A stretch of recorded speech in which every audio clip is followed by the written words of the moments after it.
ನಮಸ್ಕಾರ. ನನ್ನ ಹೆಸರು ಡಾಕ್ಟರ್ ಸೋಮಶೇಖರ್ ಅಂತ. ಇವರು ಪ್ರೊಫೆಸರ್ ಬೆಳ್ಳಿಯಪ್ಪ ಸರ್.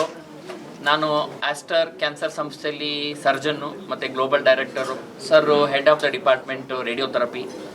ಇವತ್ತು ನಾವೆಲ್ಲ ಏನಕ್ಕೆ ಸೇರಿದ್ದೀವಿ ಅಂತ ಹೇಳಿದ್ರೆ, ಇಂಡಿಯಾದಲ್ಲಿ ಸ್ತನ ಕ್ಯಾನ್ಸರು, ಬ್ರೆಸ್ಟ್ ಕ್ಯಾನ್ಸರ್ ಅನ್ನೋದೇನಿದೆ ನಂಬರ್ 1 ಕ್ಯಾನ್ಸರ್ ಅನ್ಫಾರ್ಚುನೇಟ್ಲಿ.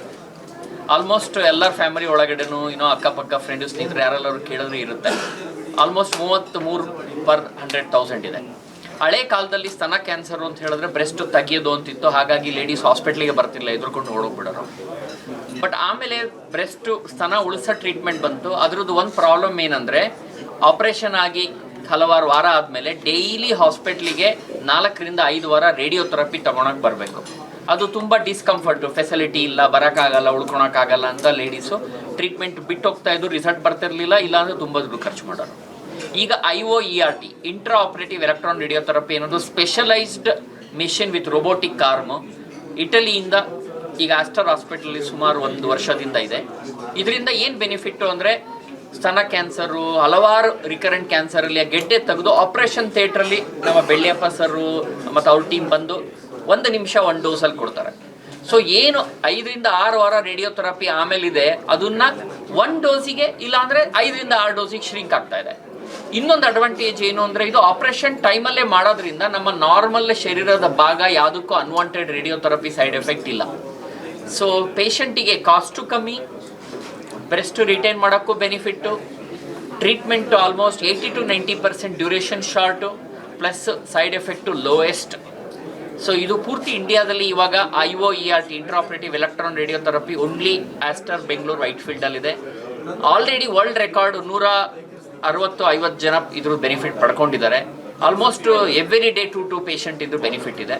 ಸೊ ಎಲ್ಲ ಜನಗಳು ಈ ನಿಮ್ಮ ಡಾಕ್ಟರ್ ಹತ್ರ ಕೇಳಿ IOERT ಬೆನಿಫಿಟ್ ನನಗೆ ಆಗುತ್ತಾ ಸರ್ ಅಂತ ಕೇಳಿ ಬೆನಿಫಿಟ್ ಪಡ್ಕೊಬೇಕು. ನಮಸ್ಕಾರ. ನಾನು ಡಾಕ್ಟರ್ ಬೆಳ್ಳಿಯಪ್ಪ ಅಂತೇಳಿ, ರೇಡಿಯೇಷನ್ ಆಂಕಾಲಜಿ. ನಾನು ಆಸ್ಟರ್ ವೈಟ್ಫೀಲ್ಡ್ ಮತ್ತು ಆಸ್ಟರ್ CMIಲಿ ನಾನು ರೇಡಿಯೇಷನ್ ಟ್ರೀಟ್ಮೆಂಟ್ ನಾನು ಹೆಡ್ ಮಾಡ್ತಾ ಇದ್ದೇನೆ.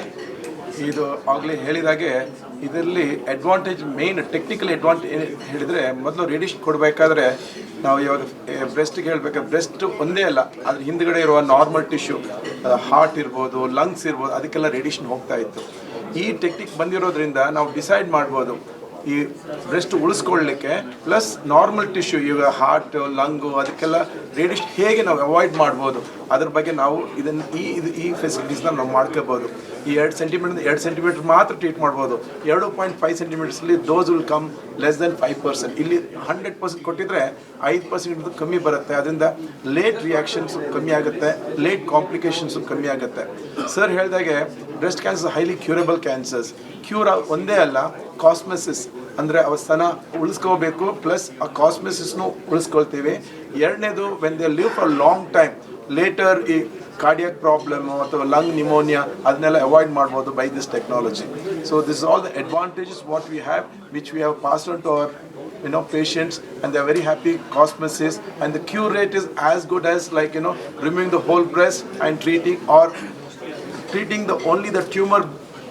ತೆಗೆದುಬಿಟ್ಟು ಅದಕ್ಕೆ ಟ್ಯೂಮರ್ ಬೆಡ್ ಟ್ರೀಟ್ಮೆಂಟ್ ಕೊಟ್ಟು ದ ಸೇಮ್ ರಿಸಲ್ಟ್ ಇರೋದ್ರಿಂದ ಅವ್ರು ಒಂದು ಆರ್ಗನ್ ಉಳಿಸ್ಕೋಬೋದು. For a lady to lose organ is very traumatic. So ಇದನ್ನು ನಾವು ಅವಾಯ್ಡ್ ಮಾಡಿ we can give the same result, which I like to share with you. ಎಷ್ಟು ಸ್ಟೇಜ್ವರೆಗೂ ಇದು ಮಾಡ್ಬೋದು ಸರ್? ಮೇನ್ಲಿ ಸ್ಟೇಜ್ 1, ಸ್ಟೇಜ್ 2 ಅಲ್ಲೇ ನಾವು ಯೂಸ್ ಮಾಡ್ತಾ ಇರೋದು. ಸ್ಟೇಜ್ 3 ಏನು ಮಾಡ್ತೀವಿ ಅಂತ ಹೇಳಿದ್ರೆ, ನಾವು ಕೀಮೋಥೆರಪಿ ಫಸ್ಟ್ ಕೊಟ್ಟು ದೊಡ್ಡ ಗಡ್ಡೆನ ಚಿಕ್ಕದು ಮಾಡ್ತೀವಿ. ಚಿಕ್ಕದು ಮಾಡಿದ ಮೇಲೆ ತೆಗೆದುಬಿಟ್ಟು ಮತ್ತೆ IOERT ಕೊಟ್ಟು, ಬಟ್ ಅದು ಫಾಲೋಯಿಂಗ್ ಒಂದು 10 ದಿವಸ ನಾವು ಹೊರಗಡೆ ಕೊಡಬೇಕಾಗತ್ತೆ. ಹಾಗೆ 25-30 ದಿವಸ ಹೋಗೋಂಥ ಟ್ರೀಟ್ಮೆಂಟ್ ಹೋಗೋಂಥ ಅವಶ್ಯಕತೆ ಬರೋದಿಲ್ಲ. ಮತ್ತು ಈ ರೇಡಿಯೇಷನ್ ಹೇಳಿದ್ರಲ್ಲ, ಇದು ಎಷ್ಟು ದಿನದವರೆಗೂ ಆ ರೇಡಿಯೇಷನ್ ಎಫೆಕ್ಟ್ ಆಗುತ್ತೆ? ರೇಡಿಯೇಷನ್ ನಾವು we don't burn in tissue, because long ಅಂದರೆ ಮಿಸ್ಕಾನ್ಸೆಪ್ಟ್. ನಾವು ರೇಡಿಯೇಷನ್ ಕೊಟ್ಟು ಬರ್ನ್ ಮಾಡ್ತಿದ್ವಿ, ಅದು ಬರ್ನ್ ಮಾಡಲ್ಲ. ಒಂದು ಬಾಡಿಯಲ್ಲಿ ಒಂದು ಕಣ 2, 4, 8, 16 ಆಗಿ ಡಿವೈಡ್ ಆಗ್ತಾ ಇರುತ್ತೆ. It happens the molecular level, DNA ಲೆವೆಲಲ್ಲಿ ಆಗುತ್ತೆ. ನಾವು ರೇಡಿಯೇಷನ್ ಕೊಟ್ಟಾಗ ಈ ರೇಡಿಯೇಷನ್ ಹೋಗಿ ಆ DNA ಅಲ್ಲಿ ಕೂತ್ಕೊಂಡು ಆ ಫರ್ದರ್ ಮಲ್ಟಿಪ್ಲಿಕೇಶನ್ ಸ್ಟಾಪ್ ಮಾಡುತ್ತೆ.